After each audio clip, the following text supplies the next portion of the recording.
We'll move on from South London over to East London. Wayne, it sounds like, talking of manager merry-go-rounds and all the ins and outs, sounds like there might be news coming out of West Ham regarding David Moyes. Yeah, I mean, not new news, so to speak, because Moyes hasn't agreed a new contract, or no progress has been made in the contract. And just to recap, he is out of contract at the end of the season, and West Ham have made no attempt to extend that or even to open talks about extending that. Moyes' public stance is that he's quite comfortable with that and that he's enjoying the job and the team is performing more than creditably, and he's happy to see how things, see how events take care of themselves. However, West Ham are sort of laying the groundwork for the potential replacement next summer and doing early sort of soundings and early investigations in terms of potential candidates.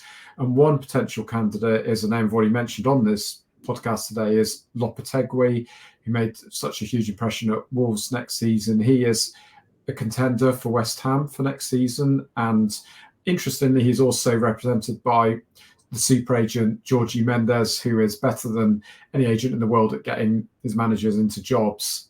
Mendes is also Nuno's agent, so he's certainly got an amazing track record and brilliantly connected at so many clubs.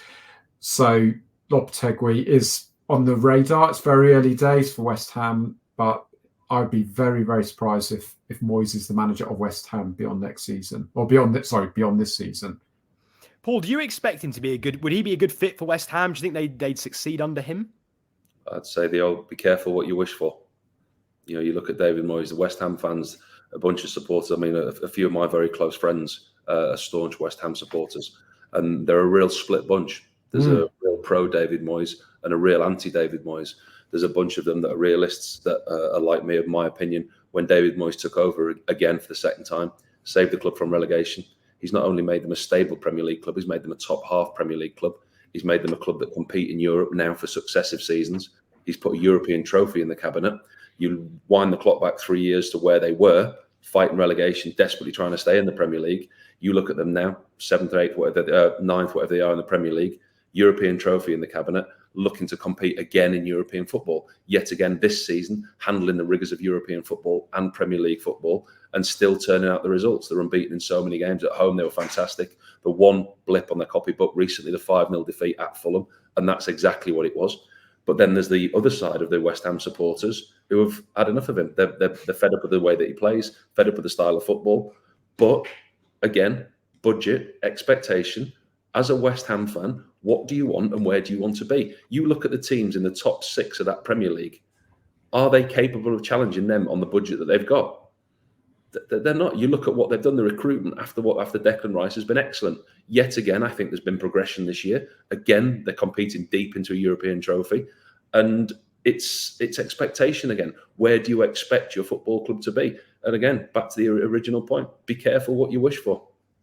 I think it's also very strained, though, between Moyes and the board at times. It was strained last summer when they brought in the sporting director, Tim Seiden, and that meant, from Germany, and that meant that Moyes had less control over transfers, because Moyes is a manager who wants lots of control over transfers. We had Keith Winers, the former Everton chief executive, on here a couple of weeks ago, and he spoke extremely warmly about David Moyes and also about how thorough he was with the transfers and how he wanted to be really super hands-on. And that's how Moyes still wants to be at West Ham, whereas David Sullivan, the co-owner, wants to be in charge himself and with his own people sort of doing the sort of work for him. So you can see relations have been strained for some time.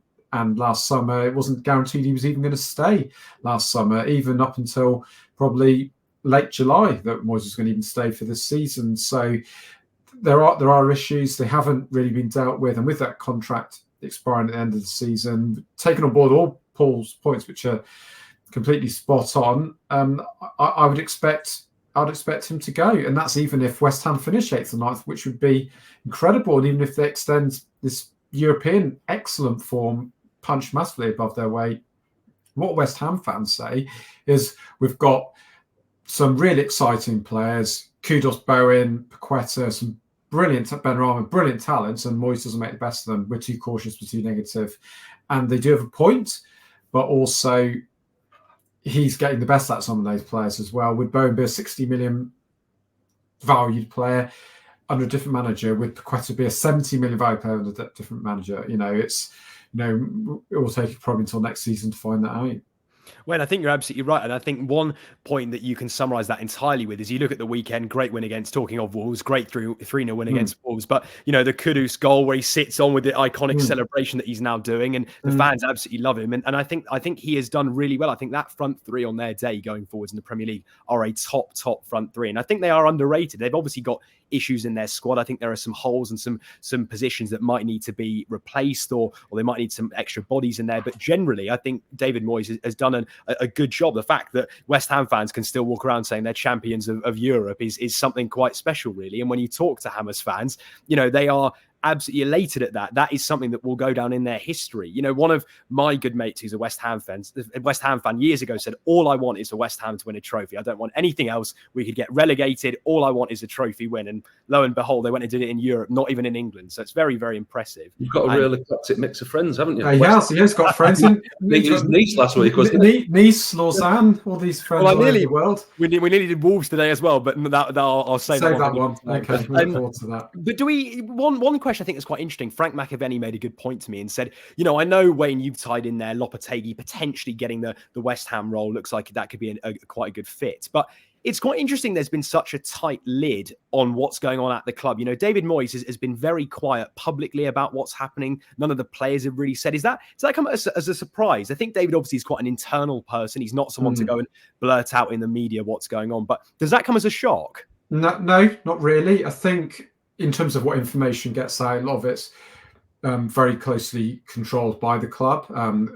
West Ham do brief journalists and they do give information, but when it suits them, and they've got their own agenda. And Moyes, you're right, he keeps himself to himself, doesn't really speak much to journalists, certainly off the record. Mainly it's all done on the record. He's got a few, I think, Scottish journalists who he speaks to off the record, but that's about it. I think Moyes is just playing the PR game. I wouldn't read too much into what he says about he's quite comfortable and all this kind of stuff, because that's just what he says publicly. What he says privately is often very different. There has been issues from what I'm told behind the scenes, and I don't think David Sullivan is a particularly easy chairman to work for either. He's seen off plenty of managers over the years, hasn't he, at West Ham and Birmingham, and I don't think this will be a long-term arrangement with Moyes. He is also in his 60s now, so it could end up being his last Premier League job. Not just Roy Hodgson either. So I think Moyes' family's based in Lancashire, and he does intend to go back to Lancashire eventually. That's what I've been told. You've just watched a segment from Football Insider's brand new podcast, The Inside Track, with me, Lewis Pearce, alongside the guests on the show. Thanks very much for tuning in. Please do give the video a like, comment your thoughts on the topic, and feel free to share on your social media pages. If you want to listen to the full podcast episode, click the link in the description below. Keep your eyes peeled for plenty more content and exclusives here on The Inside Track.